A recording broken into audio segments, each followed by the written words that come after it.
Some years ago, I did a video on this whole water myth that everyone needed to drink a certain amount of water or else they're going to be dehydrated. And it kind of shook up quite a few people because everyone knows that 8 glasses of water is like the law. You have to drink at least 8 glasses of water because your body is mostly water. And so that video created a confusion because when you tell a person the opposite theory of what they're basing this concept of water on, it can really put someone into a kind of a confusion. So I wanted to do this video to give you some interesting new points on water in general in its ability to hydrate your cells. First thing you need to know is, what is hydration? Is hydration just water in your cells? Actually, no, it's not. How does that water get into the cell and out of the cell? The water gets in and out of the cell through little channels that get help with electrolytes. And electrolytes are like these electrically charged minerals that in different concentrations inside and outside the cell, you'll get a flow, a certain flow, either going outside the cell or going inside the cell. And so a truly hydrated cell has the right amount of electrolytes inside and outside with the right amount of fluid. And a dehydrated cell is basically an imbalance of electrolytes and fluid. It's not just a lack of water. In fact, if you drink too much water, you're going to dilute certain electrolytes and create dehydration in certain parts of your body. There's a condition called hyponatremia. That means low sodium in the blood. One cause would be you just drank a lot of pure water without any salt, and now you diluted this sodium throughout the cells. And it's very, very dangerous. You can have inflammation of your brain. You can actually go into a coma. So we don't get hydrated just from water. Now, on the flip side, I'm not against water. I drink water, and I think you should too. But this concept of, carrying your gallon jug of water and just forcing yourself to drink all day long might not be the wisest thing you can do, especially if you start bypassing the normal thirst mechanism that our body was designed to tell you if you're thirsty or not. When you're not thirsty and you force your body to drink a lot of water, you can end up in trouble, especially if you exercise. There's an incredible book by this, written by an exercise physiologist with a lot of research in long distance runners and even ultra marathon runners in relationship to hydration and if they should be drinking just a ton of water when they're not thirsty. They can end up with low sodium and actually create a big problem with their health. And then you have a lot of other fluids that you drink through the day that can create a diuretic effect. You can actually lose more water and become dehydrated when you drink things with caffeine, like coffee, tea, sodas. Anything you drink with caffeine is very dehydrating. And of course, alcohol, right? If you reflect back on the last time you drank a lot of alcohol the next morning, you're going to be completely dehydrated. That's why you have a headache. That's why your lips are dry. And so alcohol is a diuretic and it tends to dehydrate you as well. And then what about fruit juice? Okay, would that be hydrating? Well, here's the data with glucose. Let's just take a diabetic, for example. What happens with someone with high sugar? They're peeing a lot. They have urinary frequency and they're thirsty a lot too. So the more sugar in your blood, the more your body's going to get rid of water and the more dehydrated you're going to be.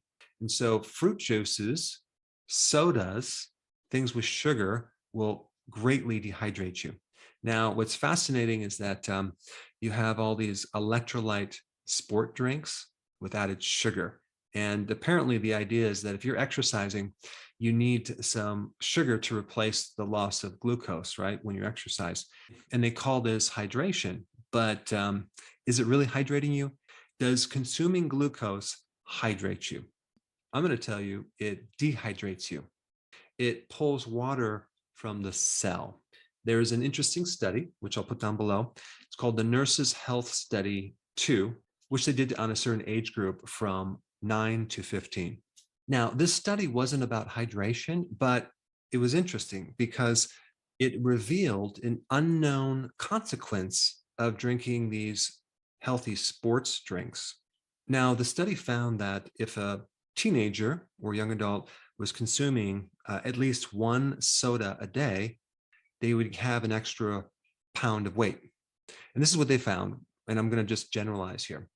Teenagers that consumed one soda a day on a regular basis gained an additional 2 pounds of weight. Whereas those who consumed at least one sports drink a day, okay, these so-called healthy sports drinks with electrolytes, but with added sugar, gained 3.5 pounds of fat extra on their bodies. So the sports drink produced more fat than the sodas.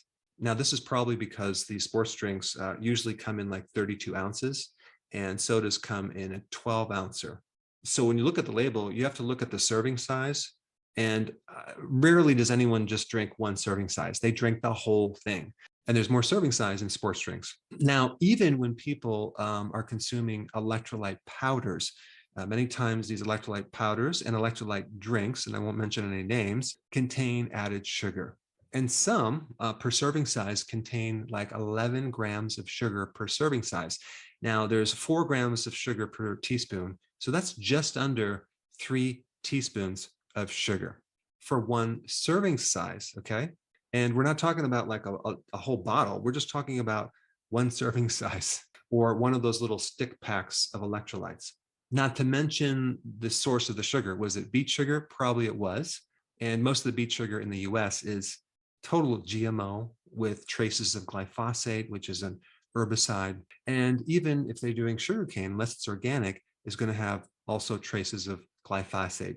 So that's on top of the sugar effect. So we have this effect of drinking more water, if you're going to add electrolytes to it, and then you have the electrolytes with glucose, which basically is going to stop any ability to burn fat. And the only thing it probably would do for hydration is if someone had diarrhea, for example. There are types of oral rehydration therapies where they're adding glucose to minerals because in the intestine, the glucose will help retain sodium. So that's a different situation than if you're exercising and trying to be hydrated, or if you're not exercising and trying to be hydrated.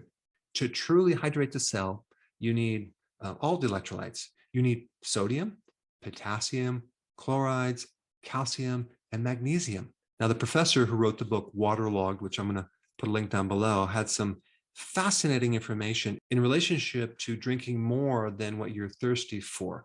You have a thirst mechanism, and some people will say, well, you know, we don't really know when we're thirsty. We just have to force our body to drink so much water, and that's just the way it is. But he evaluated tremendous amounts of data, and he looked at studies that weren't funded by companies like Gatorade, for example. And he found that even runners, long distance runners, when they drink too much water, when they're not thirsty, they get into trouble.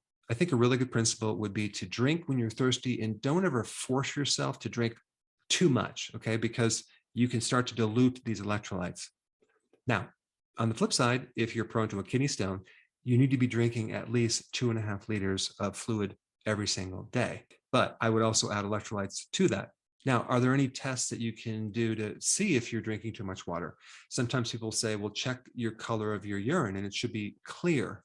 But I think there's a better test. In fact, it's pretty inexpensive. You could buy on Amazon or another platform these little urine strips that measure something called specific gravity. And that will give you a good rough estimate on whether you're slightly dehydrated or you're really dehydrated or you've drinking too much water.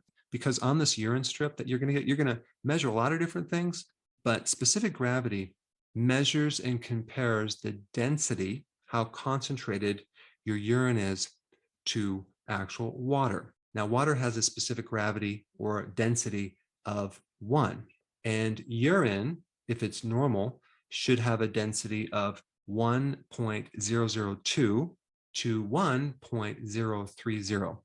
So if your urine specific gravity is low, okay, and what I mean by low is if it's less than 1.010, you have mild dehydration. So the closer you are to the specific gravity of water, which is 1.000, the less electrolytes you have, and the more you need to take electrolytes or drink less water. So specific gravity kind of tells you the concentration of particles in your urine.